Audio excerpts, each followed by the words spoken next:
नमस्कार, सुप्रभात. मी स्वाती गोडसे. आपण पाहताय न्यूज 18 लोकमत. गावाकडच्या बातम्यांमध्ये आपल्या सगळ्यांचं स्वागत. आणि बातमीपत्रात सुरुवातीला एक महत्त्वाची बातमी या क्षणाची. कोस्टल रोड भूमिपूजनाला मुख्यमंत्र्यांना निमंत्रणच नसल्याची माहिती मिळतेय. त्यामुळे आता कोस्टल रोडवरून राजकारण रंगणार असल्याचं चित्र दिसतंय. कोस्टल रोडचं आज उद्धव ठाकरेंच्या हस्ते भूमिपूजन होणार आहे. मात्र कोस्टल रोड भूमिपूजनाला मुख्यमंत्र्यांना निमंत्रणच नसल्याची माहिती मिळतेय.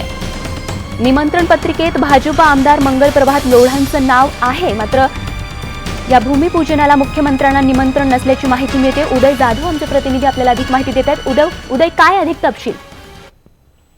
स्वाती, मुंबई महानगरपालिकेने जी पत्रिका तयार केलेली आहे, निमंत्रण पत्रिका, त्या निमंत्रण पत्रिकेमध्ये शिवसेना पक्षप्रमुख उद्धव ठाकरे, महापौर आणि इतर पदाधिकाऱ्यांची नावं आहेत. स्थानिक भाजपचे आमदार मंगल प्रभात लोढा यांचं नाव आहे, मात्र मुख्यमंत्र्यांचं नाव नाहीये. त्यामुळे या भूमिपूजन सोहळ्यामध्ये मुख्यमंत्र्यांना दूर ठेवल्याचं एकूण दिसून येत आहे. कारण आहे 18 डिसेंबरला पंतप्रधान मुंबईत येत आहे. कल्याण येथे मेट्रो प्रकल्पाचं त्यांच्या हस्ते उद्घाटन होणार आहे. या उद्घाटन सोहळ्यामध्ये उद्धव ठाकरे यांनी एकूणच शिवसेनेला दूर ठेवण्यात आलेलं आहे. विकास कामांचं श्रेय घेण्यावरनं हा सगळा कलगीतुरा रंगलेला आहे.